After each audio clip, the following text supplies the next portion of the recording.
नमस्कार मित्रांनो, तुमच्या सर्वांचे सहर्ष स्वागत आहे रवींद्र पवार सक्सेस मराठी या युट्यूब चॅनलमध्ये.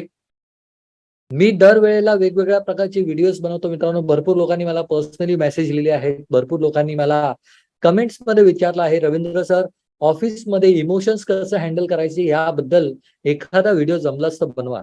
आणि आजच्या व्हिडिओमध्ये मी तुम्हाला ऑफिसमध्ये इमोशन्स कसे हँडल करायचे हे एकदम छोट्या पद्धतीत, सोप्या पद्धतीत सांगणार आहे. लक्षात घ्या मित्रांनो, भरपूर लोकांना त्यांच्या करिअरमध्ये किंवा त्यांच्या ऑफिसमध्ये जो काही त्रास होतो त्यामध्ये सगळ्यात मोठं कारण असतं ते म्हणजे we are being too emotional about a particular thing. आणि आज मी जो तुम्हाला एक फॉर्म्युला देणार आहे तो फॉर्म्युला वापरून कदाचित तुम्ही हा प्रॉब्लेम तुमचा सॉल्व्ह करू शकता. चला तर समजून घेऊया आपण हा फॉर्म्युला नेमका काय आहे. पण त्यापूर्वी जर तुम्ही आतापर्यंत माझ्या चॅनलला सबस्क्राईब केलं नसेल किंवा आतापर्यंत व्हिडिओला लाईक केलं नसेल तर कृपया लाईक करा, सबस्क्राईब करा, बेल आयकॉन प्रेस करा आणि ज्याच्यामुळे तुम्हाला पुढचे येणारे नोटिफिकेशन हे वारंवार मिळतील. चला तर समजून घेऊया ऑफिसमध्ये इमोशन्स कसे हँडल करायचे. ग्रेट. तुम्हाला आता समजत असेल मित्रांनो, तुम्हाला माझ्या व्हाईट स्क्रीन दिसत असेल, तुम्हाला माझा ड्रॉइंग बोर्ड दिसत असेल, त्यामध्ये तुम्ही कदाचित बघू शकता की आज आपण तुम्हाला जो काही प्रॉब्लेम तुम्ही फेस करताय, इमोशनल प्रॉब्लेम आहे किंवा you are being too emotional about a particular thing in your work place and how to handle this emotional situation we are going to understand. Now before this आपल्याला एक समजलं पाहिजे, जर आपण emotional असू तर आपल्याला एक कळायला पाहिजे की इमोशनल असणं हे काही वाईट नाहीये. इमोशनल असणं याचं सगळ्यात चांगलं उदाहरण आहे की तुम्ही तुमचं मन हे अजूनही लहान मुलासारखं आहे आणि you are living your life to the fullest, right. So there is nothing called bad in being emotional. It is always good that you are being emotional. आणि तुम्ही लोकांच्या इमोशन्सला समजू शकताय, त्यामुळे तुम्ही इमोशनल आहात. तर सर्वात प्रथम आपल्या मनातला जो गैरसमज असतो की मी जर इमोशनल आहे ह्याचा अर्थ हे वाईट आहे, हे बिलकुल नाही. तुम्ही इमोशनल असाल तर ती सगळ्यात चांगली तुमची प्लस पॉइंट होऊ शकतं. चला तर समजून घ्या हे इमोशनल गोष्टीला. म्हणजे जर समजा तुमच्या ऑफिसमध्ये तुम्हाला इमोशन्स मॅनेज करायचे तर कोणता असा फॉर्म्युला होऊ शकतो जो कदाचित तुम्हाला यूज करता येऊ शकतो. तर या फॉर्म्युलाचं नाव आहे मित्रांनो, ज्याचं नाव आहे आस्किंग. ओके, A.S.K.I.N.G,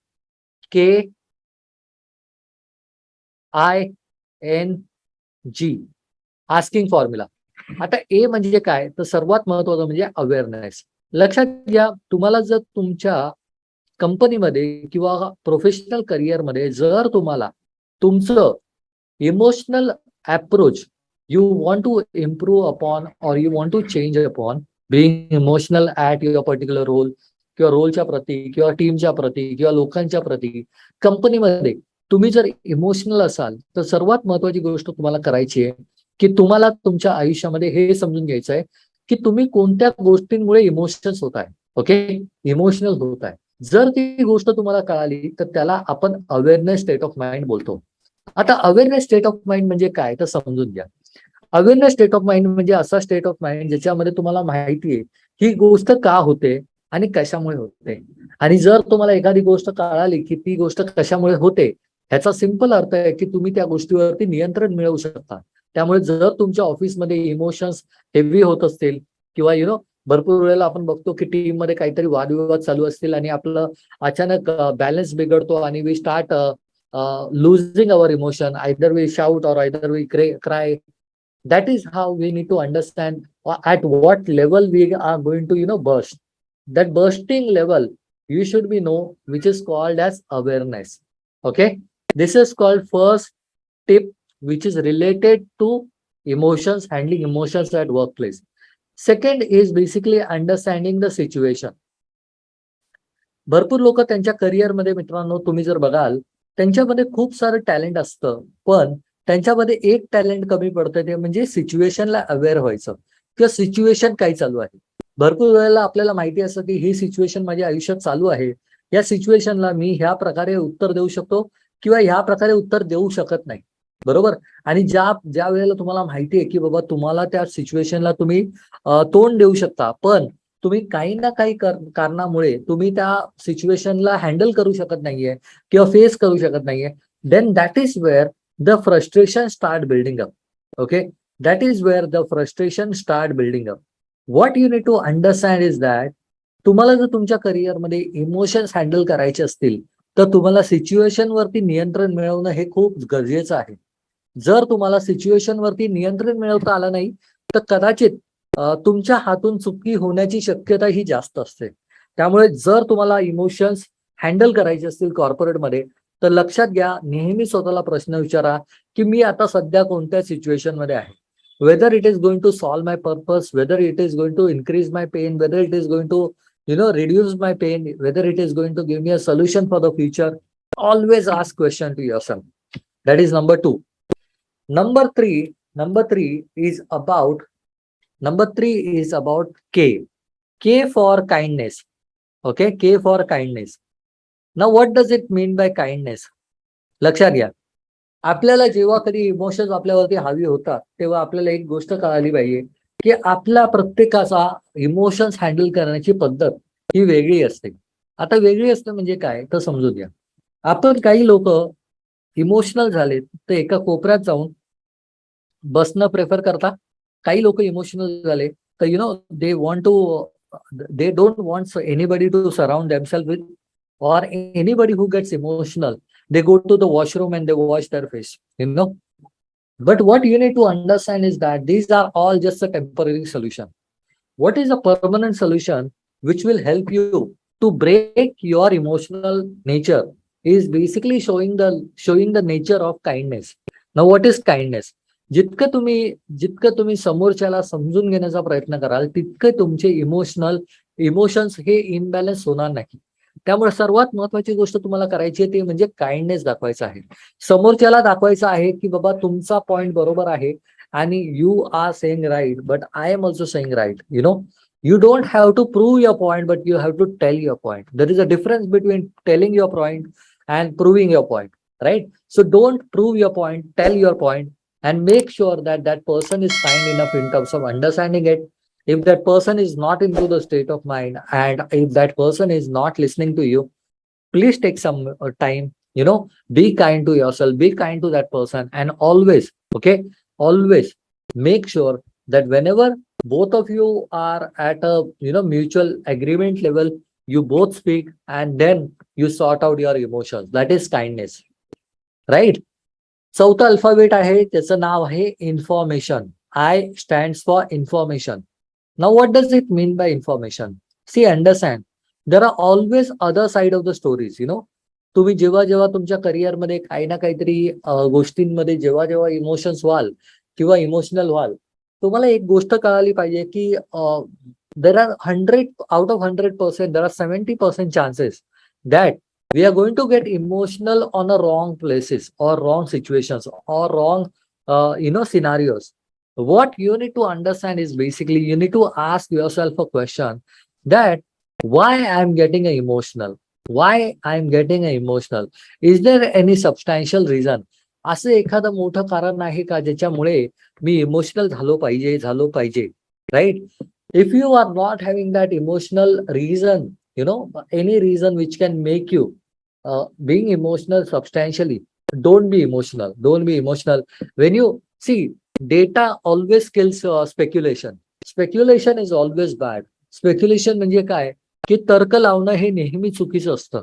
पण जेव्हा तुमच्या हातात डेटा असतो, जेव्हा तुमच्या हातात जेव्हा तुमच्या हातात इन्फॉर्मेशन असते की एक्झॅक्टली ही गोष्ट का होते, what is the other person is facing, what is you are facing, then you stop being emotional at your workplace. So fifth is basically being emotional, stopping yourself being emotional. That is fourth element, right? Fifth is basically called as nervousness. Now what does it mean by nervousness? Understand, being nervous is always going to be a situation at your corporate life, because whenever you deal with any of the corporate top management people at a VP level or a senior level or at your manager level also, there will be always questions thrown at you. What you need to understand is that being nervous is the sign of being victim. Being nervous is a sign of being victim.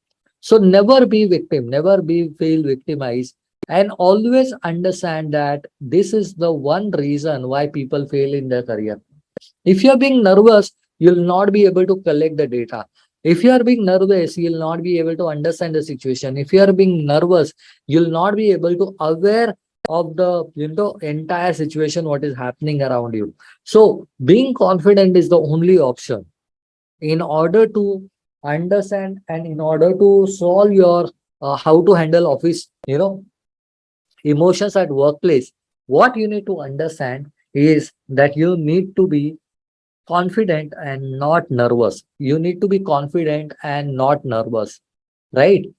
And last, right? Last but not the least, you need to be a giver. You need to be a giver. Now, what does it mean by giver? Understand. If you really want to grow in your life, personally, professionally, monetarily, spiritually, what you need to understand is that you need to believe in the principles and fundamentals of giving. You know, you have to be a giver. Be a giver, lifelong giver. What you need to understand is that whatever you want, you have to give that to the world. If you want people to be happy, you need to spread happiness. If you want people to be very confident on yourself, you need to demonstrate confidenceness. That is how you can handle the emotions at your workplace. So there are 5 elements which I'll just summarize over here, and I'll summarize over here for your information. First one is called as asking awareness. Okay. First one is called as awareness. Second one is called as situation. Third one is called as third one is called as kindness. Be always kind to the people, be always kind to the situation. Fourth one is called as information.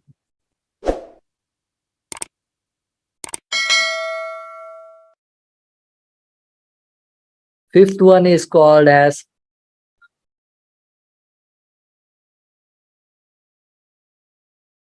nervousness. And sixth one is called as giver.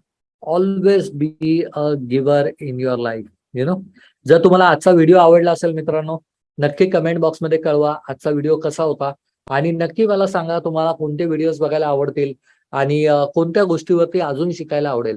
आणि माझा येणारा master class हा जर तुम्हाला attend करायचा असेल, तुम्हाला तुमची सॅलरी वाढवायची असेल, तर नक्की माझ्या येणाऱ्या मास्टर क्लाससाठी रजिस्ट्रेशन करा. खाली दिलेल्या लिंकवरती क्लिक करून तुम्ही डिस्क्रिप्शन बॉक्समध्ये जी लिंक दिली आहे त्या लिंकवरती क्लिक करून तुम्ही तुमचं नाव फ्री मास्टर क्लाससाठी रजिस्टर करू शकता. मी तुम्हाला पुढच्या व्हिडिओमध्ये भेटण्यासाठी खूप खूप उत्सुक आहे. तुमची आता मी तुर्तास रजा घेतो. धन्यवाद. जय हिंद, जय महाराष्ट्र.